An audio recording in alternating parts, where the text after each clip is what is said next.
textile fibers. Okay, now we have to see an objective. Next, here we see the objectives. What is fibers, classification of fiber, summary, etc. Okay, next, now we have seen here what is fiber. Fiber म्हणजे काय, मराठीत आपण फायबरला काय म्हणतो, तंतू. Okay, fibre, textile fibre are the material used to make yarn and fabric for clothing. तंतू का वापरलं जातं, का तंतूचं काय मेन हेतू आहे, ते यार्न बनलं जातं त्याच्याने. तंतू म्हणजे तुकडे, त्याच्याने काय बनलं जातं, यार्न बनलं जातं, धागा. आणि क्लोथ्स, आपले कपडे, फॅब्रिक जे आपण नेसतोय ते. It is generally characterised by feasibility. ते कसं कॅरेक्टराइज आपण करतो, त्याच्या फिजिबिलिटीवरून, म्हणजेच ते कसं वागतो, त्याला कसं आपण त्याला मोडता येते का, त्याला वागता येते का, त्याला वाकवू शकतो का आपण, ते सगळं. फाईननेस म्हणजे ते चमकदार आहे का डल आहे. And high ratio of length, त्याची लांबी छोटी आहे का मोठी आहे का, हे. टू थिकनेस, थिकनेस म्हणजे ते जाडीने जाड आहे का पातळ आहे, that is called fibre. It is single hair like structure. त्याचे जे तंतू जे असतात ते केसाळू असतात, त्याचे छोटे छोटे केस निघालेले असतात. Okay, next, now we have seen classification of fibre. Classification of fibre मध्ये त्याचे दोन टाइप्स आहेत. ऑन फायबर लेंथ, त्याची लांबीपासून दिसणारं, आणि ऑन प्लांट्स ऑरिजिन पासून दिसणारं, म्हणजे जे नॅचरली येणार, निसर्गापासून आपल्याला येणार. Okay, next, on fibre length म्हणजे याच्यामध्ये परत दोन टाइप्स आहेत, staple fibre and filament fibre. Staple fibre म्हणजे काय, जे फायबरचे जे तंतू आहेत ते छोटे छोटे असतात, त्याची जी लांबी असते ते छोटे तुकडे त्याचे पडत असतात. म्हणजे इथं काय म्हणाले, the fibre which is in shorter in length. त्याची लेंथ किती असते बघा, 0.25 to 12 inches. 0.25 to 12 inches. ते कसं असतात, शॉर्टर इन लेंथ. त्याची जे लांबी असते ते छोटे छोटे तुकडेमध्ये असते, मोठी नसते, छोटी असते. छोटे ते तुकडे पडतात ना कापडा फायबर्सचे, तसं. एक्झाम्पल मध्ये कॉटन आणि वूल. फिलामेंट फायबर म्हणजे काय, which is continuous in length. त्याची जी लांबी असते ते लांब असते, मोठी असते, त्याचे तुकडे पडत असतात, ते मोठं असतं. काय म्हणतात, fibre which is continuous in length. Example silk and synthetic fibre. Silk आणि जे सिंथेटिक फायबर्स आहेत हे सगळे काय आहेत, फिलामेंट फायबर्स आहेत, ज्याची जी लांबी असते ते मोठी असते. Okay, next, on plants origin. ह्याच्यामध्ये परत दोन टाइप्स आले, natural fibre and man-made fibre. आता नॅचरल फायबर म्हणजे काय, जे नैसर्गिक पासून आपल्याला मिळणार, म्हणजेच कुठून, एक तर झाडापासून, पालेभाज्यापासून, प्राण्यांपासून मिळणार. प्राण्यांपासून काय मिळतं आपल्याला, प्रोटीन्स वगैरे, बरोबर, ते.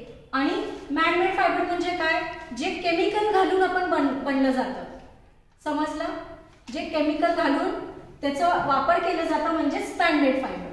नेक्स्ट, आता नॅचरल फायबर आपल्याला काय ते बघायचं. Natural fibre, all fibres which is obtain from natural sources. कुठून आलेलं आहे हे सगळं, नॅचरली, निसर्गापासून आलेलं आहे. Like animal, plants. एनिमल म्हणजे प्राण्यांपासून, प्लांट्स म्हणजे झाडांपासून. These fibers do not require fibers formation or reformation is known as natural fibers. म्हणजे त्याला आपण रिफॉर्म करू शकत नाही, बनवू शकत नाही आपण स्वतः, कारण ते नॅचरली आलेलं आहे. त्याला बनवू शकतो का आपण, नाही. केस आपल्याला नॅचरली येतात, फक्त आपण कट करू शकतो, बरोबर. नॅचरली येतात का नाही, का आपण कुठली मशीन घालायला लागलो, का केमिकल लावायला लागलो केस येण्यासाठी, नाही. तसंच नॅचरली जे आपल्याला येतात. आणि रिफॉर्म, त्याचं काही आपण रिफॉर्म करू शकत नाही त्याला, बरोबर. That is called natural fibre. The natural fibre are vegetables. कुठले आहेत, व्हेजिटेबल्स म्हणजेच पालेभाज्यापासून येणार, एनिमल्स प्राण्यांपासून येणार, आणि मिनरल्स खनिज पासून मिळणार इन ऑरिजिन. समजलं, नॅचरल फायबर म्हणजे काय, जे निसर्गापासून आपल्याकडे येणार, म्हणजेच एनिमल, व्हेजिटेबल्स, प्लांट्स.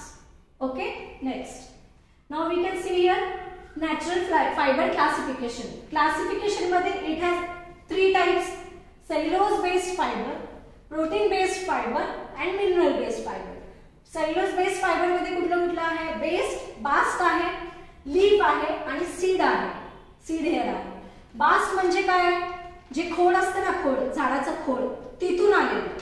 लीफ म्हणजे काय, पत्ते, झाडाचे पत्ते पासून आलेले. आणि सीड हेअर म्हणजे केसाळू, ज्याला केस असतात छोटे छोटे. म्हणजे बास्ट फायबर मध्ये कुठले कुठले आहेत बघा, फ्लाक्स आहे, हेम आहे, जूट आहे, रेमी आहे. लीफ मध्ये सिसाल आहे. सीड हेअर मध्ये कुठलं आहे, कपूक आणि कॉटन आहे. परत प्रोटीन बेस्ड स्टेपल फायबर आणि filament fibre.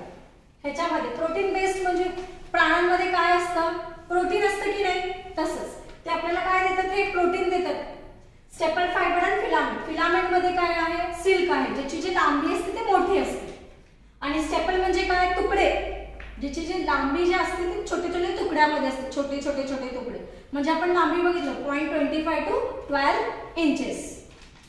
Alpaca, camel, cashmere, llama, mohair, vicuna आणि wool, these are the staple fibre. ज्याची जी लांबी असते ते छोटी असते, त्यामुळे आपण त्यांना काय म्हणायचं, स्टेपल फायबर. मिनरल्स बेस्ड, जे खनिजापासून आपल्याला मिळतं, म्हणजेच एस्बेस्टोस. आलं लक्षात. नेक्स्ट नाव मॅनमेड फायबर म्हणजे काय, मॅनमेड फायबर म्हणजे जे 100% केमिकल पासून बनलेलं, त्याच्यात फक्त केमिकल असतं. Okay. Manmade fibre which is obtain from chemical solution, त्याच्यामध्ये केमिकल घातलेलं असतं. Manmade fibre it is also known as synthetic fibre. त्याला काय म्हणायचं, त्याचं दुसरं नाव काय, सिंथेटिक फायबर आहे. Synthetic fibre which is a small unit of chain. जे स्मॉल युनिट असतात, छोटे छोटे जे तुकडे असतात, ते काय असतात, ते छोटे छोटे लेंथ मध्ये छोटे छोटे असतात. त्या लेंथला ते मर्ज करून मोठं बनवतात, म्हणजे धागा बनवतात त्याचं मोठं. That is called polymer. And each small unit is a chemical substance. ते जे छोटे छोटे जे तुकडे असतात त्याच्यामध्ये केमिकल असतात, त्यामुळे त्याला म्हणलंय manmade fibre which is made from chemical, artificial. नाही, निसर्गापासून आपल्याला